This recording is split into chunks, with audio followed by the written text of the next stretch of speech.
All right, guys, let's take a look at this week's internet weather. So this week's top 10 most probed ports. These are the ports that we see the most scanning traffic to. And you can see there's not a lot of them that changed this week. The one that I highlight we'll get to in a second, but I'll run through them. First place is TCP 23, that's Telnet. After that is port 445, TCP, that's SMB. After that, 80 ICMP, which is ping, followed by 1433 TCP, which is MS SQL Server. 22 TCP is SSH. 81 TCP is a web port, but we also see it associated with particular IoT devices. 443 TCP is SSL or TLS. 3389 is remote desktop protocol. 8291 TCP has moved up 4 spots, which is interesting. We will take a look at that later. And then rounding out the top 10 is 80 TCP, which is plain old web traffic. I'm curious to know what port 8291 is. It's a new one for me. 8291 is at the top of the list for most sources probing. And in fact, it did not change. So last week, it was also at the top of the list. So this is an interesting one. You can see that for the most part, this list didn't move very much either. 443 moved up 2 spots. There's a couple ports that also from last week were fairly high up. 8728 is notable. We'll talk about that a little bit too. 8080 is another alternate web port. 53 UDP is DNS.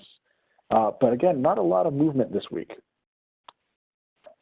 So 8291, Mikrotik Winbox. We have talked about this on the show in the past. It looks like we had massive spikes. We did have significant spikes back around 420, 421, and we're seeing some spikes again, not nearly on the same level, but it is a significant uptick. We had a dead zone here from about the 24th of April back through about the 9th of May. So it is returning. There is a population of scanners out there that's interested in it. I did a little more research to try and guess what this might all be. There was a bug from 2018 that I know we talked about on the show previously, but I did also find a very interesting write-up from Tenable talking about a chain of different exploits in Mikrotik devices that involve Winbox as a starting point. Actually kind of neat little tricks that they were using to try and force the box to make DNS requests, to poison their DNS, to then replace the update function, to point them at a new server for their updates, and then force downgrade them to a version of Mikrotik Winbox. And that downgrade whenever you use this particular downgrade or upgrade, I forget what it is, but it actually resets all the creds on the box to default. You can basically, over the internet, force a box's credentials to the default to then log into it, which is a pretty sweet attack chain, honestly. So if you're interested in that kind of thing, I really think you should read that blog. Yeah, that's really interesting. The 8291 port is a new one for me also.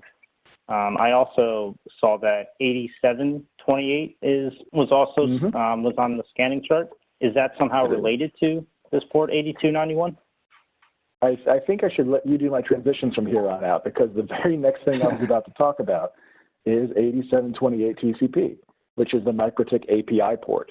And if you jump back and forth between my slides, you will notice that these peaks line up almost exactly with each other. To me, that says this is the same exact population scanning.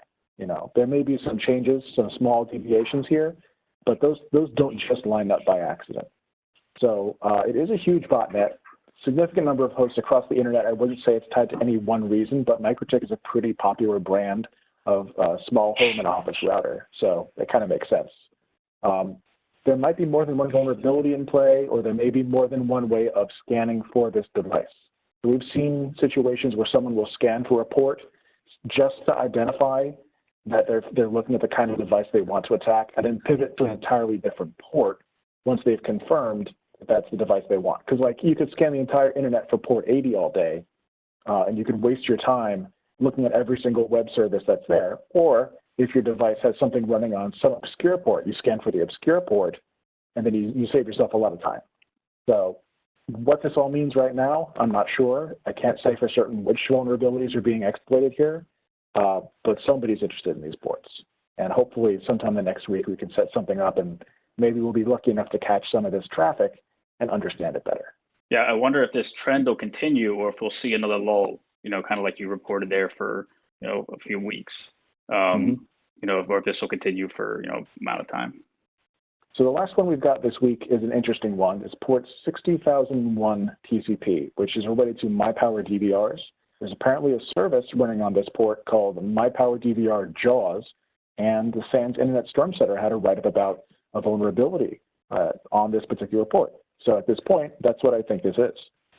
You can see for the last month or so, there's been a little bit of a noise floor of scanning, and then a couple of spikes, but no real interest in it until just recently. And it looks like on the 16th, we hit a spike of a couple hundred scan sources an hour. So this might be another one to keep an eye on. It seems to have sort of tailed off already, but at least somebody tasked a significant number of boxes to scan for this at this point. So pretty interesting always to see these sorts of devices that I had never heard of MyPower DVR before. So it was good to read about it, learn a little about a new, possibly vulnerable device. And if you have one of these things, probably take a look at it and figure out if you can patch it too. Yeah, another interesting one, right? So a new device to me also. You probably tend to see these come and go, right? These devices get exploits. You see this spike, falls off. Next one comes along later. So there's kind of this trend of obscure devices that have vulnerabilities, right? And what that ends up looking like from a scanning perspective. And that's the internet weather. Thanks, guys. Thanks, Matt.